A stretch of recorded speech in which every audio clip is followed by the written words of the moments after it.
Om Shanti. Good morning. अव्यक्त मुरली 31 दिसंबर 2023। बाबा की मीठी मीठी मुरली हम मीठे मीठे बच्चों के मीठे मंथन के लिए।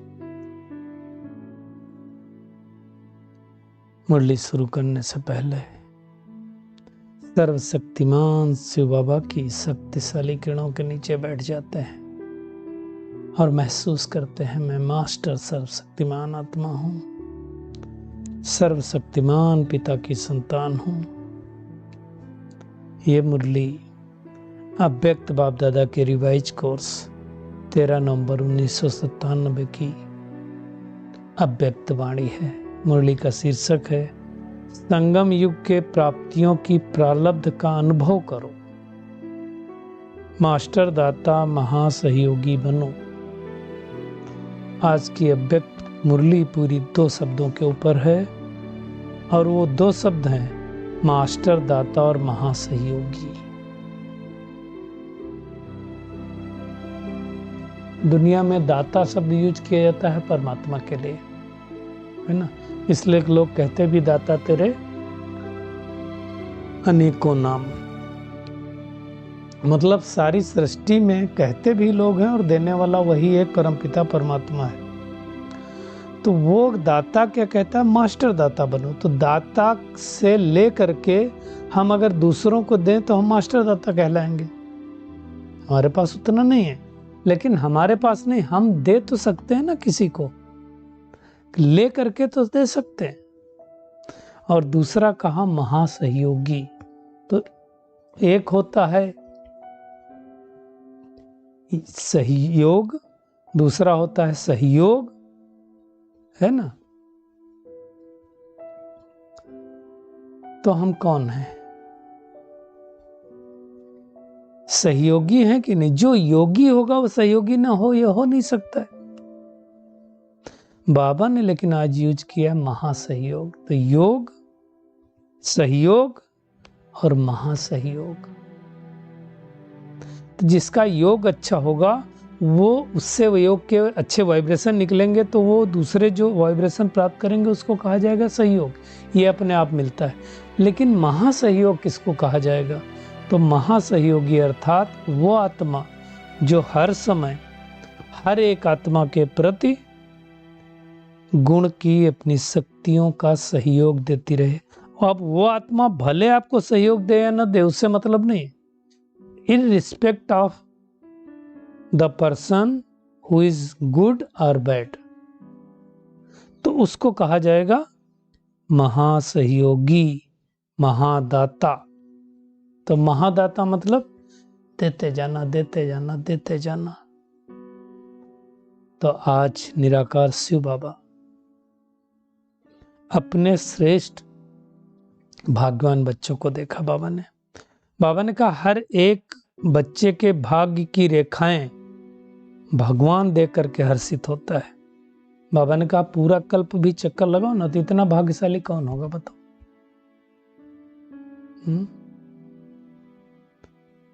आप जैसी, बाबा ने कहा, श्रेष्ठ भाग्य वाली आत्मा, चाहे धर्म आत्मा हो, चाहे मान आत्मा हो, चाहे राजधिकारी आत्मा हो, किसी का भी इतना बड़ा भाग्य नहीं। क्यों कहा बाबा ने ये शब्द? क्योंकि बाबा ने कहा अगर देखो तो तुम्हारे मस्तक में चमकती हुई ज्योति की श्रेष्ठ रेखा देख रहा है। मतलब हम अगर हर समय आत्मिक भान में रहते हैं तो ज्योति दिखाई देती है। नैनों में स्नेह और शक्ति की रेखा दिखाई देती है। हर नैनों से क्या होता है? हर एक आत्मा के प्रति स्नेह भाव रहता है। मुख में क्या होता है? अब ये हमको चेक करके वो उसका स्वरूप बनते जाना। मुख्य में क्या है? मधुर श्रेष्ठ वाणी की रेखाएं चमक रही हैं। तो हमारी वाणी श्रेष्ठ है, मधुर है, वो हमें चेक करना है। होठों पर फिर क्या है? रूहानी मुस्कान है हमारे रूहानी मुस्कान की नहीं, वो देखना है। रूहानी खुशी है। और हृदय में देखो और दिल में देखो तो दिलाराम के लब में लवलीन रहने की रेखा स्पष्ट है। हाथों में देखो तो सर्व खजानों से संपन्न होने की रेखा है। और पैरों में हर कदम में पदम की प्राप्ति। कब होगी हर कदम में पदम की प्राप्ति? जब हम परमात्मा की श्रीमत के अनुसार कदम उठाएंगे। हाथों में सर्व खजाने कब प्राप्त होंगे? जब सहयोग देंगे। तो इतना बड़ा भाग्य। तो बाबा ने क्या किया, हर अंग पर भाग्य है, हर एक एक अंग से पे भाग्य की रेखा देखी। लेकिन जिस अंग पे बाबा ने जो देखा उस भाग्य को बनाना है हमें। अगर वैसा करते हैं तो भाग्य बनेगा। बाबा ने कहा ये भाग्य लिखने की कलम बाबा ने तुम बच्चों को दे दी है। जितनी लंबी लकीर खींचना चाहो खींच सकते हो, लेकिन टाइम के अंदर करना पड़ेगा। टाइम बाउंड है। जैसे एग्जाम होती 3 घंटे में, तो 3 घंटे में ही करना पड़ेगा। जितना पेपर अच्छा करना चाहो कर सकते हो। वैसे ये टाइम बाउंड है। पुरुषोत्तम संगम युग के अंदर ही करना है। 5000 साल में दोबारा फिर ये भाग्य की लकीर खींचने का मौका नहीं मिलेगा। अब बाबा कह रहा है लकीर खींचना आता कि नहीं आता? आना चाहिए ना। अब कई लोग क्या करते हैं, इस लकीर को खींचने में टाइम बर्बाद कर देते हैं। अपना खींचने के बजाय दूसरे का खींचते रहते हैं, दूसरे को चेक करते रहते हैं। अब ये टाइम वो नहीं है। जैसे कहते हैं ना कि एक बार क्या हुआ कि यमराज नीचे आए किसी व्यक्ति को लेने के लिए, तो उस व्यक्ति ने उनको बुलाया और उनको चाय पिलाया, पानी पिलाया, खिलाया पिलाया, सब कुछ किया। तो यमराज ने कहा चूंकि तुमने बड़ी सेवा की है हमारी, तो हम तुमको एक चांस देते हैं। तुम चाहो तो अपना भाग्य थोड़ा अपना आगे पीछे कर सकते हो लिस्ट में। हम बहुत ज़्यादा ये नहीं कर सकते। अब क्या किया उन्होंने, लिस्ट में अपना नाम करने के लिए आगे पीछे पहले पड़ोसी का ये हो जाए, इसका नाम ऊपर कर देता हूँ, इसका नाम ऊपर कर देता हूँ। जो 3 मिनट टाइम दिया था वो समाप्त हो गया। तो दूसरों को हमें नहीं देखना है, दूसरों की बुराई में अपना समय नहीं गंवाना है ना। अपना श्रेष्ठ भाग्य बनाना है। लकीर अपनी खींचनी, दूसरों को खींचने की टेक्निक बतानी, लेकिन दूसरे के भाग्य में इंटरफेयर नहीं करना है। बाबा ने कहा सोचो, अभी के तकदीर की लकीर पूरे कल्प में रहती। देखो 21 जन्म क्या होता है, सदा सुखी रहते हैं, सतयुक्त रहता। और द्वापर कलयुग में पूज्य रूप से पूजे जाते हैं, तो डबल हो गया ना। बाबा ने कहा इस समय के भाग्य की रेखा सारा कल्प सदा साथ चलती है, क्योंकि अविनाशी बाप की अविनाशी रेखा है ना। तो बाबा ने कहा सदैव आपको अपने भाग्य की रेखा स्मृति में रहती है। अब रेखा स्मृति में तो रहती है, लेकिन क्या होता है, कभी मर्ज होती, कभी मर्ज रहती है।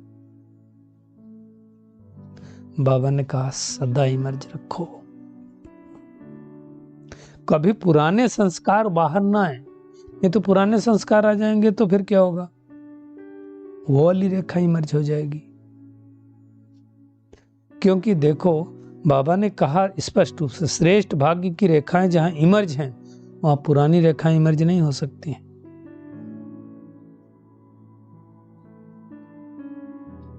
बाबा ने कहा देखो बहुत दिनों से मेहनत वाला पुरुषार्थ किया, अब क्या करो, मेहनत वाला नहीं, हमारा वो नेचुरल बन जाए।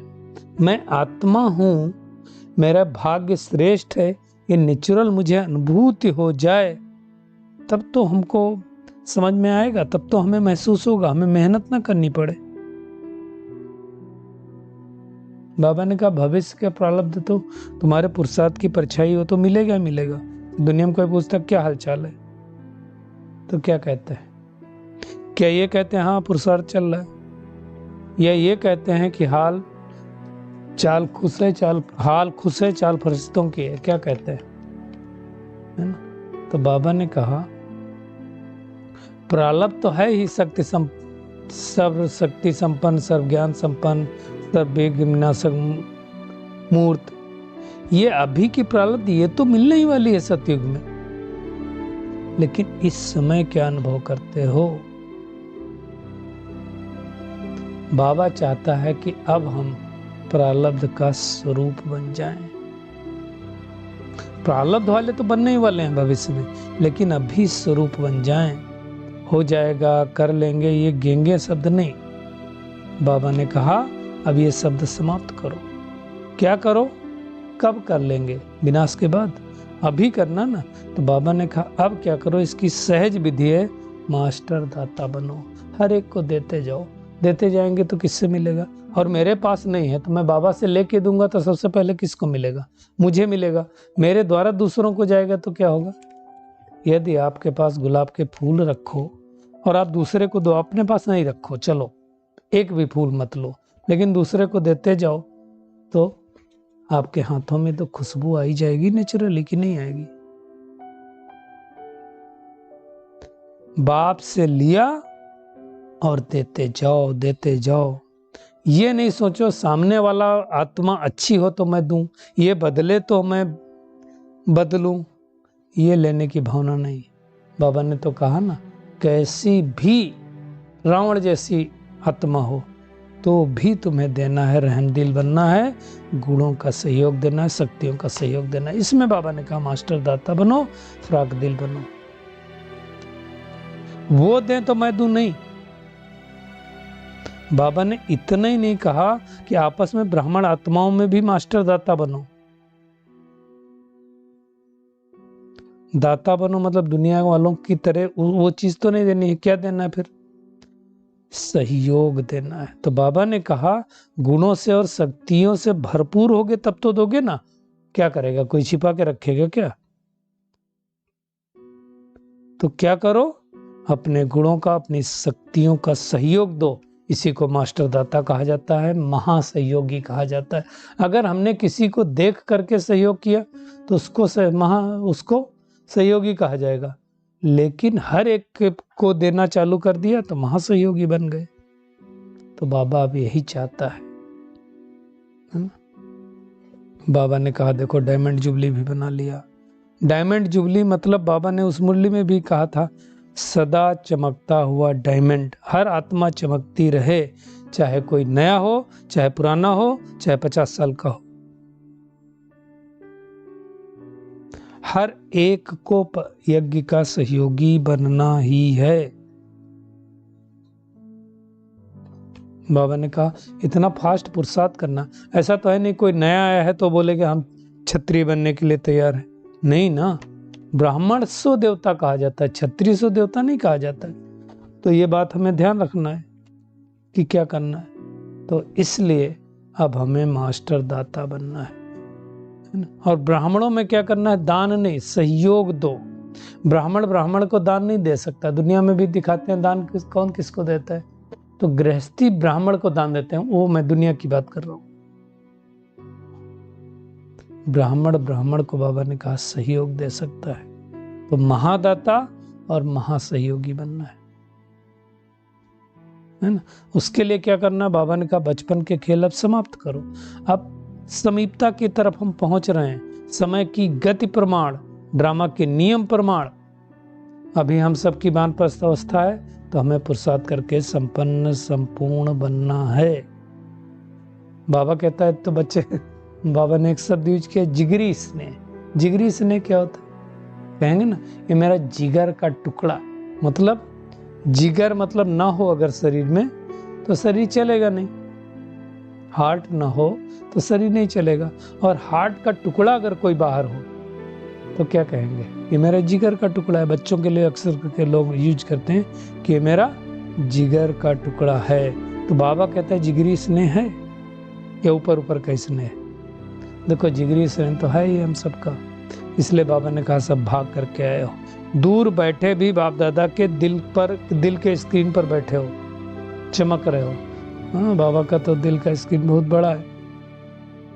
तो उतना जिगरी प्यार है वो चेक करना। बाबा ने पिछली मुरली में जो होमवर्क दिया था ना, क्रोध मुक्त बनने का, पिछले संडे को बोला था ना, तो बाबा ने कहा आज रिजल्ट नहीं लेंगे, लेकिन वो अगली बार पूछेंगे। लेकिन और दूसरा कहा था बाबा ने 9 लाख तैयार हुए क्या? खैर ये टाइम 97 की मुरली है तो उस टाइम तो शायद नहीं तैयार हुए होंगे। अब तो हो ही गए होंगे। तो बाबा ने पूछा सबको, सारी जोन मिलकर तैयार हो?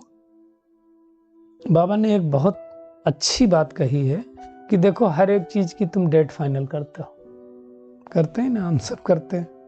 कोई प्रोग्राम बनाएंगे उसकी डेट फाइनल करेंगे, हाँ, कहीं आना जाना उसकी डेट फाइनल करेंगे। तो बाबा कहता है, क्या संपूर्ण बनने की डेट कौन फाइनल करेगा?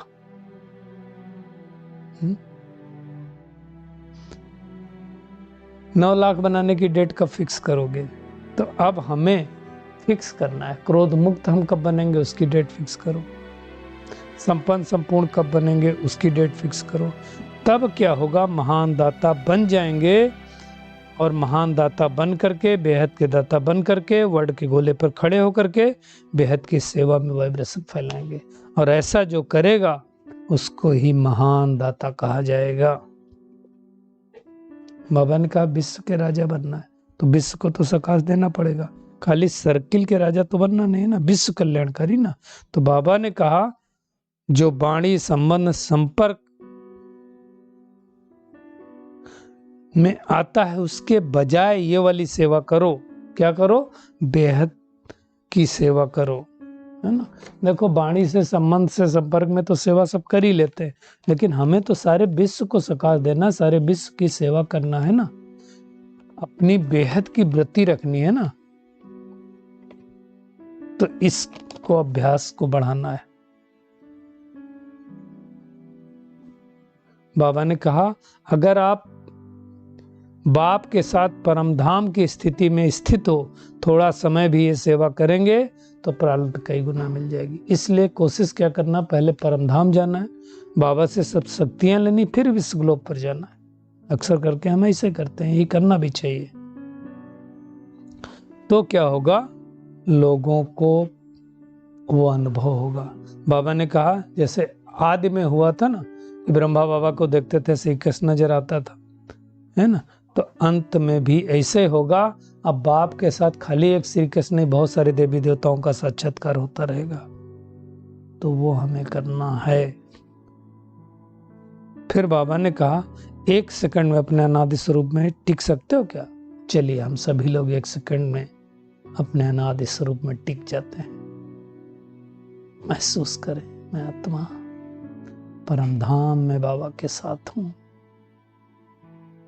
चमकता हुआ स्टार, मैं और मेरा बाबा।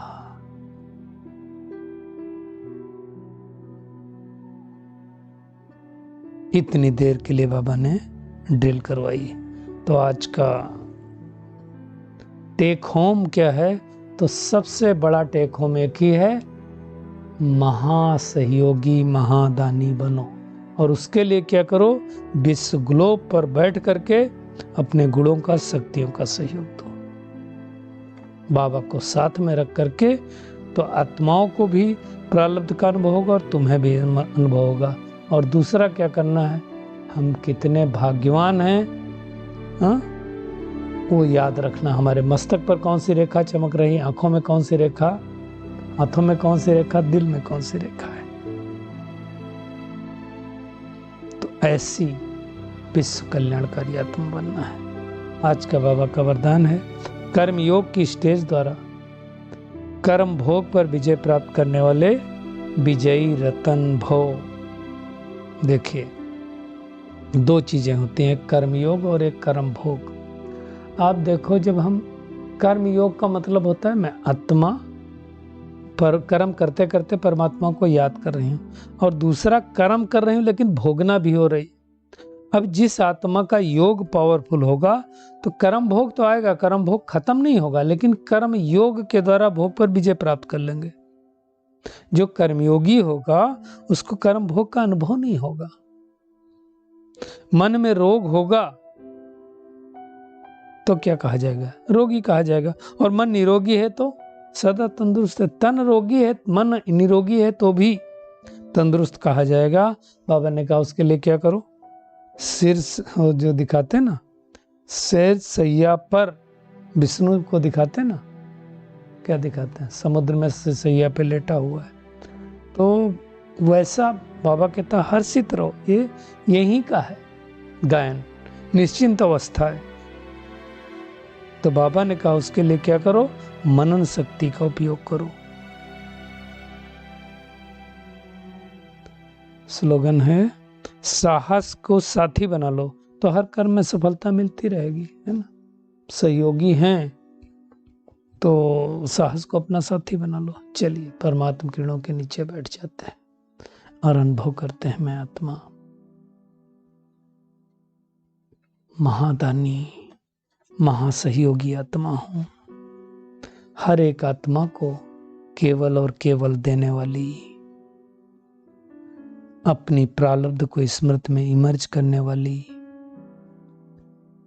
मनसा द्वारा विश्व की आत्माओं को सदैव गुणों का, शक्तियों का दान देने वाली महादानी आत्मा हूं। कर्म भोग पर कर्म योग द्वारा विजय प्राप्त करने वाली विजयी रतन आत्मा हूं। शुक्रिया मीठे प्यारे बाप दादा, शुक्रिया आप सभी का इस मीठे मंथन के लिए। ओम शांति।